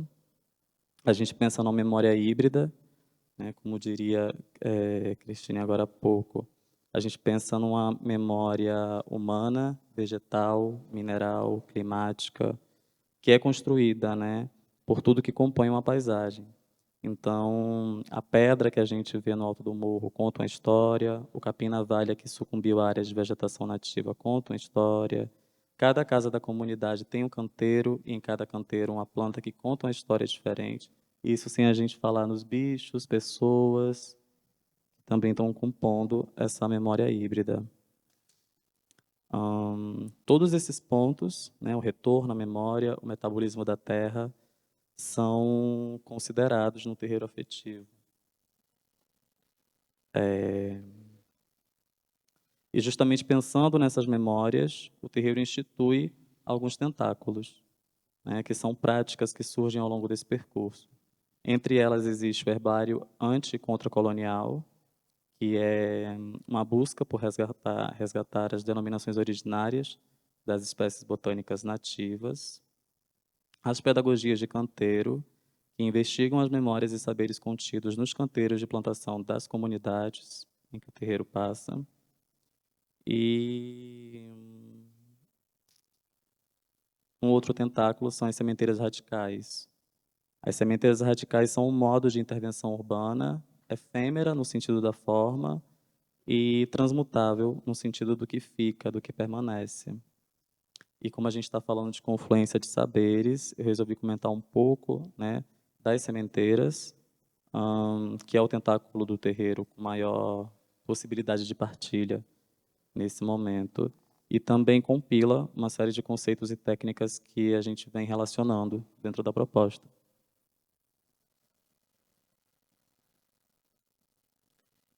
Então, uma prática muito presente em quase todos os encontros do terreiro é o plantio, geralmente com sementes. Até surgir a sementeira radical, a gente pensava ali a milpa, a muvuca de sementes da agricultura originária e também as bombas de sementes da agricultura japonesa como métodos para o nosso propósito de plantar, de brincar, de retomar essa paisagem, sem agredir a terra, né? Aqui a gente tem algumas bombas de semente que eram praticadas no início assim do terreiro, e aqui a gente tem uma sementeira radical. Então, as sementeiras, como essa do desenho, surgem na primeira semana do meio ambiente, que foi organizada na Favelinha pelo Terreiro Afetivo. A Favelinha é uma comunidade que tem uma amplitude de paisagem rural muito forte, mesmo estando dentro de uma cidade que é uma região metropolitana intensa também. Então, a ideia de pensar sementeiras para essa paisagem é justamente recuperar as áreas degradadas, as áreas baldias, e pensando, enfim, né, além de aproximar esse contato com a terra, também pensar uma qualidade de vida mais digna para quem compõe aquela comunidade.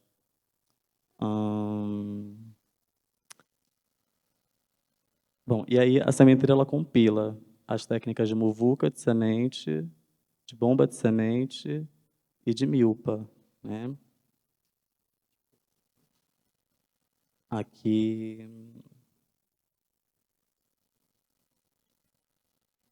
Então, a sementeira radical é feita com argila, terra e semente, ocorrendo uma mescla desses elementos.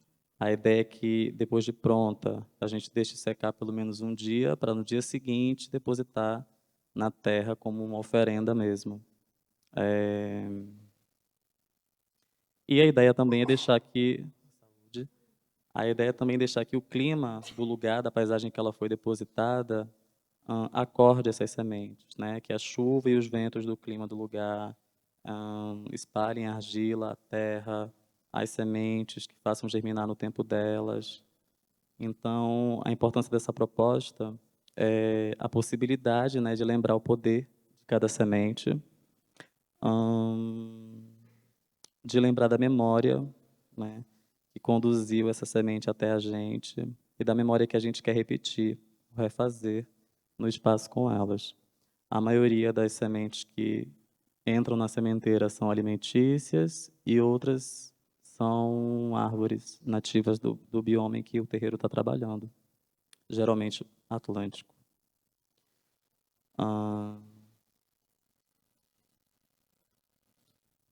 A sementeira, gente, atualmente vem sendo exposta em espaços de arte e também trabalhada nas escolas do Rio, São Paulo e Curitiba, até onde eu sei. Isso é graças ao trabalho de Agatha Fiuza, que é uma artista e educadora carioca, que acrescentou, né, a sementeira no livro Arte Decolonial para Crianças. Esse é um livro que está disponível online e que tem sido trabalhado em alguns espaços educacionais no Rio. Aqui em São Paulo também, o educador e artista Fernando Hermógenes aplicou durante o último semestre aulas pontuais às crianças da EMEA, em que ele trabalha, justamente sobre a sementeira, né, tendo como objetivo apresentar as sementes, contar as histórias que acompanham elas, as técnicas de agricultura que acompanham elas, e tudo sempre culminando no plantio. Então, também é uma estratégia de elaborar conexões com a terra, e, sobretudo, a partir dos nossos mais novos, das crianças. Bom, no aspecto expositivo aqui, por exemplo, elas estão sendo expostas em um festival lá no Rio, e no aspecto expositivo, volta-se à terra também, né? Ela passa a pertencer ao acervo do mundo, enquanto museu, porque sempre há essa instrução de, passado o período expositivo, elas retornam para a natureza, para o espaço aberto, né? Terreiro.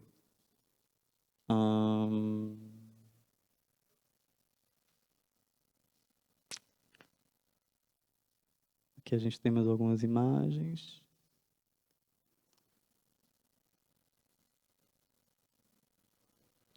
Aqui a gente tem um processo de oficina da sementeira, e aqui ao lado a página em que ela consta, né, dentro do livro, ensinando todo o processo, o material. Enfim, esse é um tentáculo do terreiro afetivo que segue caminhando pelo mundo com o pensamento de reflorestar as paisagens e recuperar esse vínculo com a terra. Bom, eu vou... ficou muito rápido, né? Mas essa frase é para encerrar a minha fala, basicamente. É uma frase instrução que diz: na falta de áreas com terra, reencantar o concreto. E é isso, né? Na falta de áreas com terra, quebrar o concreto para a gente conseguir reencontrar essa terra.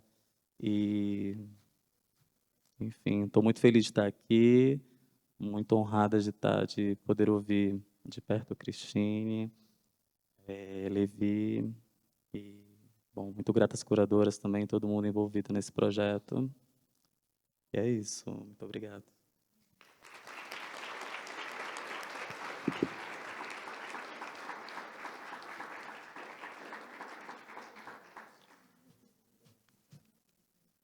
Muito obrigada, Rastros de Diógenes.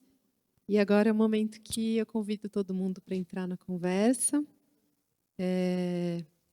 Para aquecer, eu vou fazer um bem breve comentário, então vocês já ficam no aquecimento aí para fazer as perguntas. Na hora de fazer as perguntas, eu vou pedir para a gente vir aqui no microfone. Eu sei que é um pouco chato, mas a gente está gravando e é importante para nós.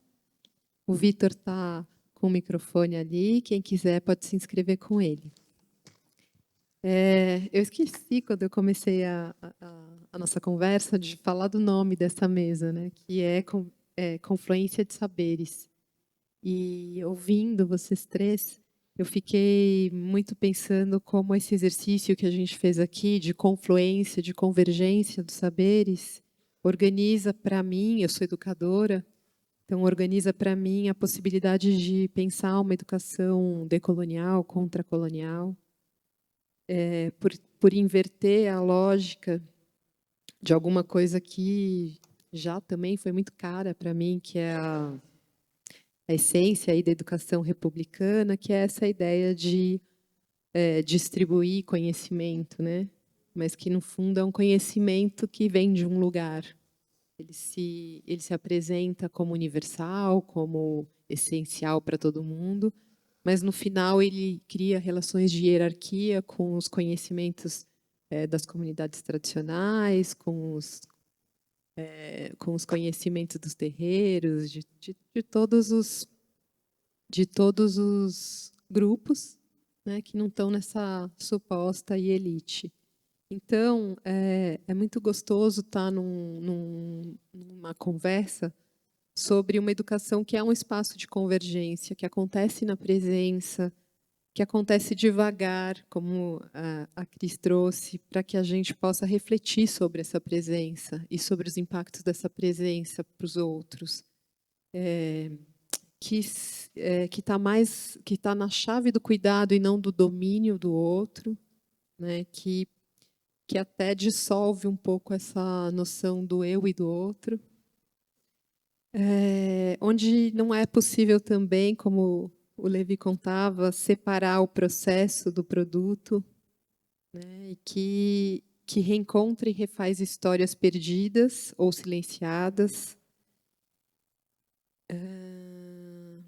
Não sei, tanta coisa que vocês falaram. Estou tentando. A Sabrina me convidou para uma tarefa difícil de fazer uma amarração, assim. E estou aqui pensando, mas de qualquer jeito, uma educação que forma comunidade, né? Eu acho que é como você estava terminando a sua provocação para nós. E também a gente pensar que o museu também é um espaço de convergência de saberes, né? Um museu que está se pensando, que se quer decolonial, ele também pode ser um espaço de confluência, de convergência de saberes, de fazeres artísticos. Um pouco também como Levi contou sobre a relação dos ceramistas com o Emílio Guild. Então, eu vou abrir a conversa para quem quiser colocar perguntas, comentários. Boa noite.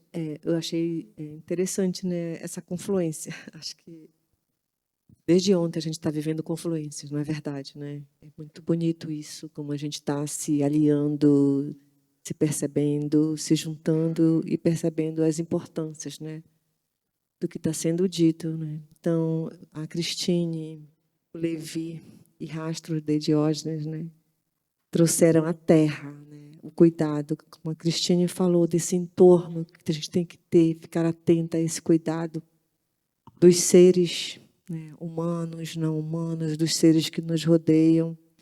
Levi trouxe tão bonito a relação dessa cerâmica, desse conhecimento, que o mestre Cardoso, com tanta sabedoria, ativa uma cena de um polo cerâmico tão potente em Paracuri, né, de fazer esse enterramento, a queima, e como que isso até hoje, diz mestre Cardoso, presente.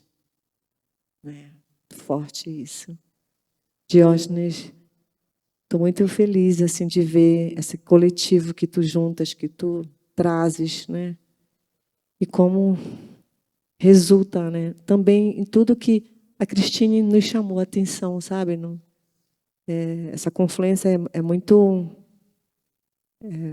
atravessada, né, no que a gente almeja, no que a gente precisa mesmo. Humanizar, como bem Cristine falou, né? A gente precisa humanizar.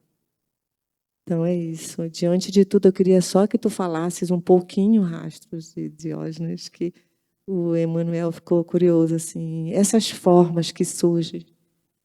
Fala um pouco dessa coletividade, de como que surge, né, esse pensamento, né, que a gente queria entender um pouco mais. E o Emanuel também ficou me perguntando, eu acho que é importante você falava.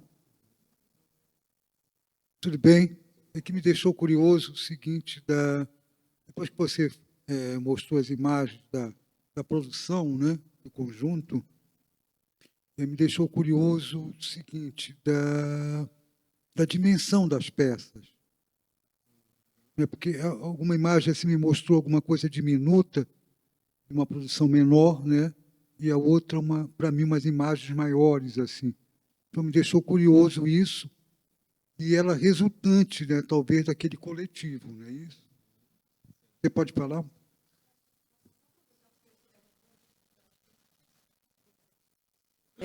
Vou aproveitar também, porque Manuel perguntou dessa questão das formas, e eu fiquei muito me perguntando sobre o processo também. Você falou sobre falar das sementes, de determinados rituais, então eu queria também, se você pudesse falar um pouquinho do momento de configurar essas formas e desses rituais que acontecem envolvendo crianças, grupos, famílias. Mas fica para você a pergunta, eu vou aproveitar também, queria instigar e ouvir um pouquinho mais a Cristine falar sobre as escolas vivas, porque a gente sabe, ouve, vê os vídeos e é um projeto incrível, fenomenal, que eu acho que dá vontade de saber sempre um pouco mais. Se você puder falar um pouquinho mais, Cris, de como isso se organiza, de como se dá, onde acontece, que territórios são esses. E para o Levi, acho que Vânia começou a apontar e eu queria também te escutar falar, porque eu acho que tem um caráter super importante na sua fala, que é dessa aproximação, e eu acho que também por isso que nós demos esse título de Confluências dos Saberes, foi muito instigado pelo seu trabalho, dessa aproximação entre a academia com esse saber fazer tradicional. Então, você falou assim também rapidamente, queria que você falasse um pouquinho mais sobre a participação do seu pai, né, do mestre Cardoso, em relação à aproximação com o Museu Guild e desse projeto que surge a partir disso, dessa aproximação entre ceramistas tradicionais e a criação de réplicas, que ele é essa figura pioneira, não? Então, ficam aí 3 questões para a gente poder escutar um pouquinho mais vocês falarem. E obrigada, Lilian, pelo aceite e pelo desafio colocado aí. Eu só quero completar uma coisa, que desde ontem e hoje a gente ficou muito claro, digamos assim, o que tá acontecendo aqui a nível de conteúdo, nesse nosso encontro, é a valorização de uma produção não praticamente centrada, urbana, mas uma produção de uma comunidade, eu posso até dizer assim, de uma periferia tão singela, que é uma periferia que envolve tanto a mata, tantos arredores, tantos rios, comunidades que têm artistas, que têm artesãos, de uma qualidade, uma significação muito importante nesse país, e que eu acho que esse encontro é o momento de se valorizar essa produção, né? Que a gente possa ter dessas pessoas que estão produzindo um caminho, um espaço mais dentro dessa produção cultural brasileira. É isso que eu queria dizer. Tudo bom? Boa noite. Eu me chamo Évina, sou paraense também, criada literalmente na beira do Rio Arari, ali em Cachoeira. Sou da cidade do Museu do Marajó, me criei com galo. Mas, na verdade, eu queria aqui compartilhar uma aflição, né? A gente está falando muito sobre o rio que não existe sozinho, né? Esse disparador assim que está trazendo tantos encontros e tantos pensamentos, tantos conhecimentos, tantas vivências, tantos lugares. Mas assim, na questão da iminência mesmo, eu ando muito aflita com as queimadas que andam acontecendo, né? E a gente sabe, principalmente quem realmente vivenciou isso, né? Eu sou marajoara também, que tudo chega pela água, né? Tudo vem, tudo vai, desde um conhecimento, o nosso desenvolvimento na região norte foi todo a partir da água, né? Até musicalmente falando, que hoje, né, tanta gente já conhece tantos ritmos, mas é a partir da água, né, que os pescadores chegavam lá para cima pela Guiana, pegavam, captavam as cúmbias. Isso influenciou nossa música. Foi a partir também das águas que chegaram o rock em discos, né? Eu fiz uma vez um documentário com um vendedor lá no comércio, assim. Então é tudo isso, né? Mas a gente também sabe que a gente está com o risco real de ter a maior seca na região norte, né? Na Amazônia. Enfim, queria, na verdade, provocar isso, porque eu fico pensando como a gente pode combater a desinformação, porque a maioria disso é a partir dessa desinformação, dessa questão política que a gente está vivendo, né, de ataques a comunidades indígenas, a povos tradicionais, a ONGs, aos trabalhos que eles fazem, e que tudo se converge nesse dinheiro que sustenta essa desinformação. E, enfim, é, na verdade, uma provocação de como a gente pode pensar em trabalhar isso de forma prática mesmo, sabe? Para a gente como artista visual, para a gente como pesquisador, também sou educadora. Então, enfim, queria compartilhar um pouco isso, já que a gente está aqui nesse encontro tão importante, que é só o primeiro ciclo, né, sobre um rio que não existe sozinho. Então, de pensar como essas comunidades vão sobreviver diante dessa seca que já está acontecendo, né, e que não vai chegar alimento, que não vai. Então, como essa questão midiática também, né, a gente vê tantos outros desastres ecológicos assim acontecendo, mas que às vezes isso, para mim que moro já há alguns anos aqui no Sudeste, é como se não chegasse essa informação, sabe? E é muito louco porque a gente está vivendo um período de internet, né? Hoje já não é mais essa desculpa. Então eu fico, enfim, são aflições que eu trago aqui para talvez até para uma próxima oportunidade, uma próxima fala, não sei. Mas realmente eu acho que o grande ponto é a desinformação, sabe? E é muito importante cada trabalho desse, assim, né, que a gente está conhecendo, tendo a oportunidade de conhecer mais ainda. E, enfim, só deixar isso aqui. O trabalho de réplicas, ele é um trabalho que tem um nível de exigência. Primeiro porque há uma grande necessidade de respeito, porque não é a sua criação, não é o seu processo. É um processo que veio anterior. E é preciso a gente ter um cuidado muito grande de aproximar o máximo daquilo que está ali, daquela peça, para que, de alguma forma, a gente não modifique a mensagem, ou se modificar, não de forma que ela possa chegar tão retorcida. E essa exigência, ela requer algumas condições que nem todos os ceramistas têm. Você precisa ter muita paciência, você precisa fazer, refazer. E você precisa também aperfeiçoar a questão técnica. Como eu coloquei, a cerâmica desses grupos ela tem um desenvolvimento técnico assim, extremamente minucioso. Então, para que isso ocorra, tem toda uma preparação. E também a questão de mudança, né? Você precisa mudar o que você faz hoje, o teu comportamento hoje, para agir de forma diferente. Então, a reprodução dessas peças ela tem essa exigência. E a maioria dos artesãos eles não estão preparados para isso, né? Eles não conseguem, porque vai mudar o processo, vai mudar a forma de fazer. E aqueles que conseguem, que são poucos, né?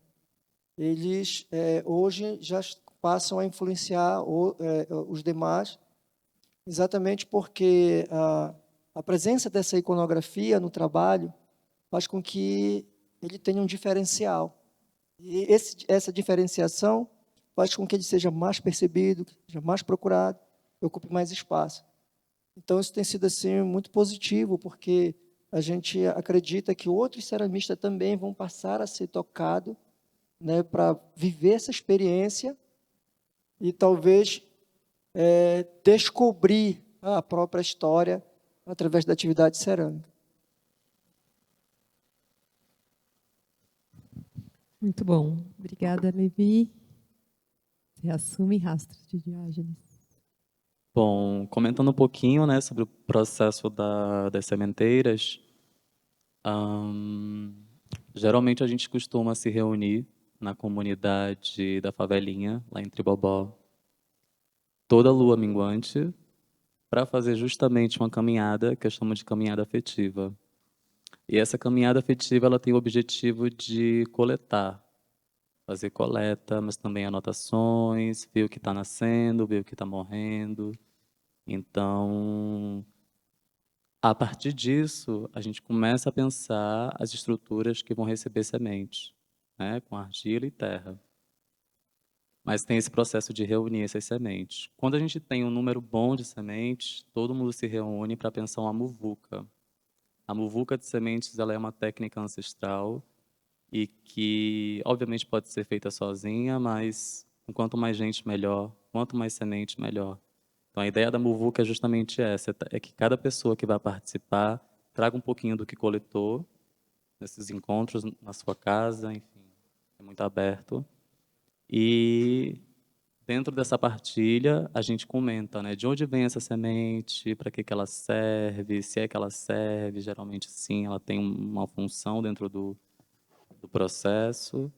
E bom, o ritual é basicamente esse, né? É um encontro com a partilha do que cada um traz, um pouquinho de cada um. Quando a gente vê, a gente tem ali um monte de semente no chão e cada uma delas com a sua história. E a gente começa a pensar em como que essa história vai costurando com outra.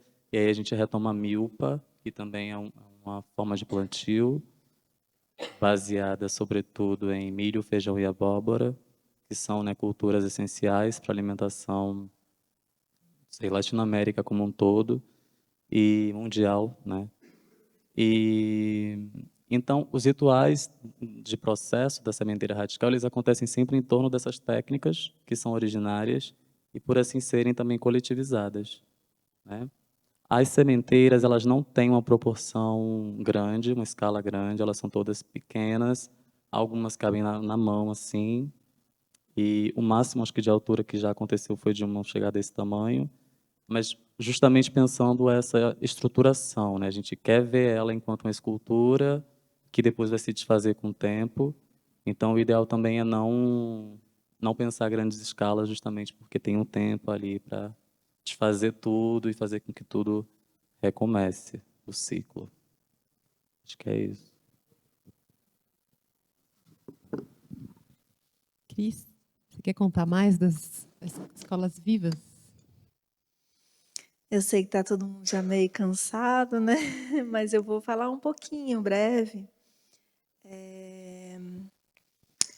Tanta coisa, né, para dizer, mas eu começaria dizendo que eu sinto que essa coisa chamada escola, né, até o nome Escola Viva é uma certa provocação, mas eu sinto que a escola é um projeto de dominação das mentes. Nós todos fomos, de uma certa forma, caímos nessa armadilha, né? E aí cria-se uma ilusão de que ir para a escola é você se tornar alguém na vida. Eu fui professora na escola estadual indígena da minha comunidade durante 12 anos.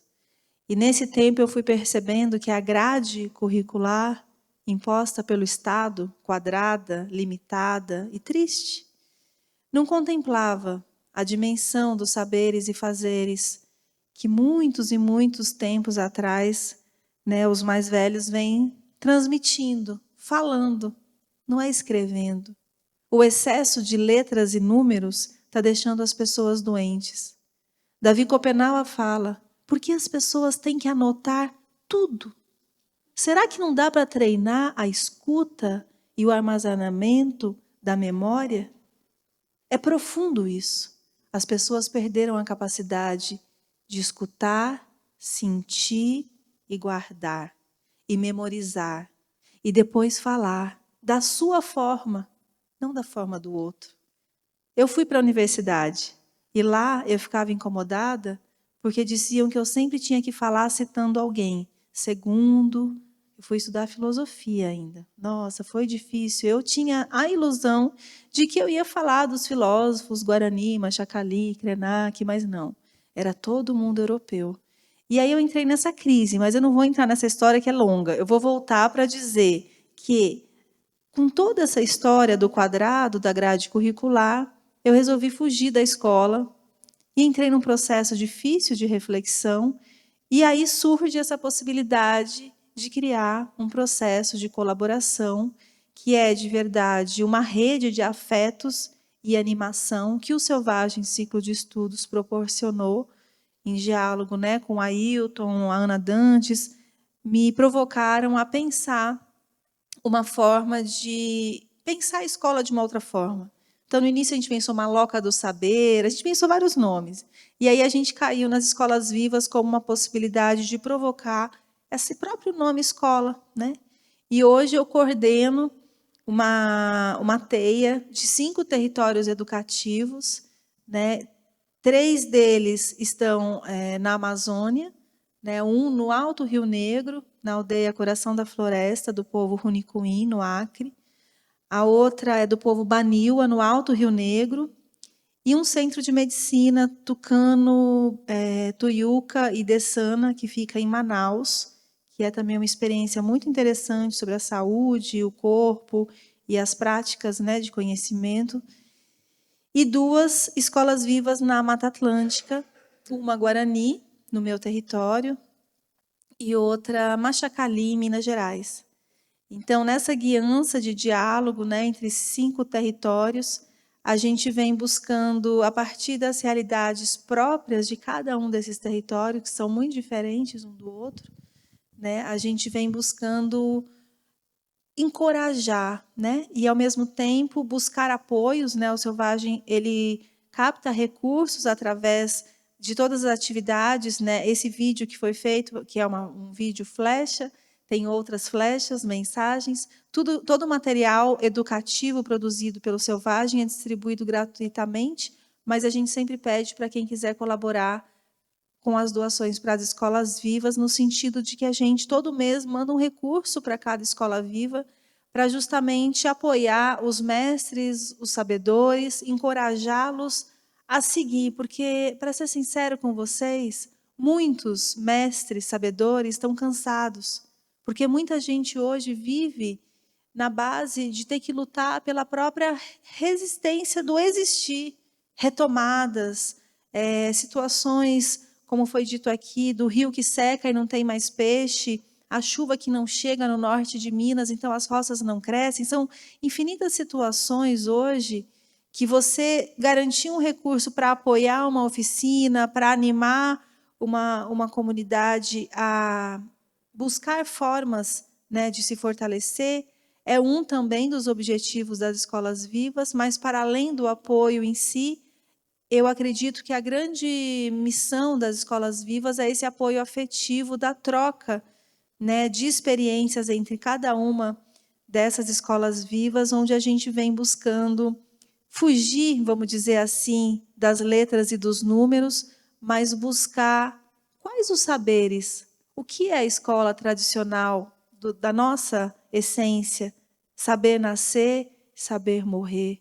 Tem muitas comunidades hoje que estão indo só parir no hospital. Ter nenê no hospital é uma violência para nós, que temos as nossas parteiras e que sabemos os modos próprios de trazer as criancinhas que chegam com reza, com canto, a placenta enterrada e depois plantada uma semente para que esse ser sagrado brote uma árvore depois. Esse é um conhecimento ancestral. Assim como tantas outras coisas, a prática da cerâmica, da tecelagem, dos cantos, das formas de enxergar e entender a lua.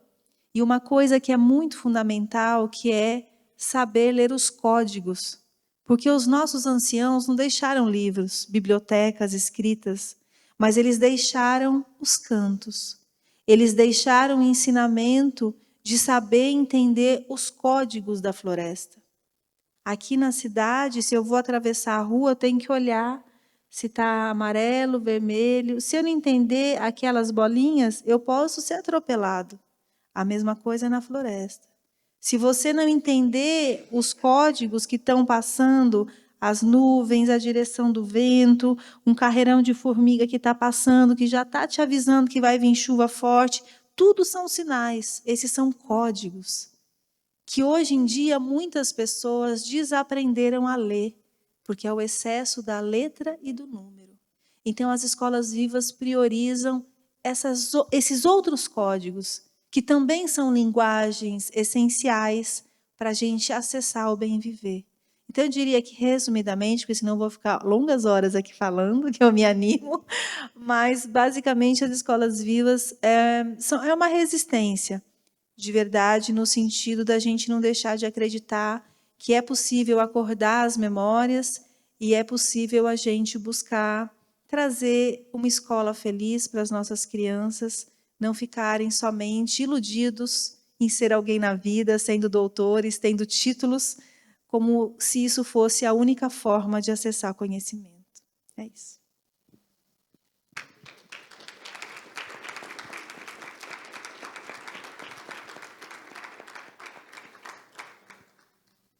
Bom, a gente vai chegando no final.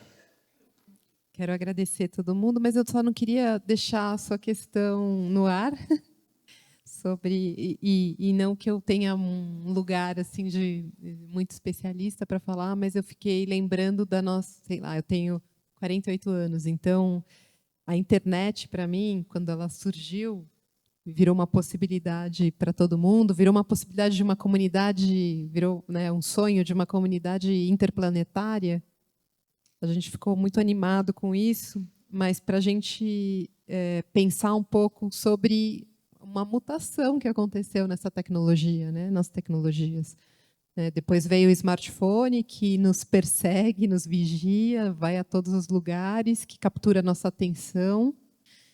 E as redes sociais, né, que elas são uma infraestrutura, para nós, elas começaram a aparecer como um lugar público, onde a gente faz debates e etc., mas elas são uma infraestrutura privada. Elas não são uma estrutura, elas não são nada comunitárias, né? Elas são o oposto de todas essas coisas que a gente está falando aqui hoje. Então, eu acho que não tem um caminho que não seja a regulação dessas estruturas privadas para os interesses públicos, né? Então, eu acho que é um jeito da gente pensar, né? A gente pensar que não se pode privatizar a nossa atenção, né? Não se pode invadir os espaços da nossa privacidade. Eu acho que isso foi muito longe nas redes sociais. Enfim, mas é uma outra discussão para um outro dia. Agora eu queria agradecer muito a Cris, Rastros de Diógenes, o Levi, todos vocês que vieram aqui, fizeram essa conversa conosco. E eu vou pedir para a Sabrina fazer a propaganda de amanhã, antes da gente ir embora. Posso? Amanhã nós temos a última mesa, começará às 19 horas, se chama Novos Começos para um Fim. Então, a gente vai ter a presença da Esther Carro, que é uma arquiteta nascida, formada, que atua em Paraisópolis, aqui em São Paulo, e que tem um trabalho absurdamente lindo com o antigo lixão que existia lá no Jardim Colombo, e que ela conseguiu transformar, e ela vai explicar esse processo, não vou dar spoiler, num parque importante, fundamental para a comunidade. A presença de Pedro Alban, que está aqui, que tem ministrado nesses últimos dias uma oficina Território Material, e que vai falar também, enfim, sobre reuso de materiais. E temos a presença do Emanuel Franco, nosso artista paraense, que vai falar também sobre a pesquisa dele com a Transamazônica e a arte que ele produz, as reflexões e pesquisas que ele tem desenvolvido nesse tempo. E acho que vai ser uma conversa muito bonita, com campos disciplinares diferentes, com olhares diferentes, com experiências diferentes, e que a gente pensa assim também, fazer uma confluência de saberes. E aí eu reforço o que eu disse ontem, né? Quem está em uma mesa podia estar em outra, que podia estar em outra, a gente está trocando aqui, mas a gente encerra, acho que, enfim, uma discussão também muito rica. Então, agradecer muitíssimo a presença e até amanhã.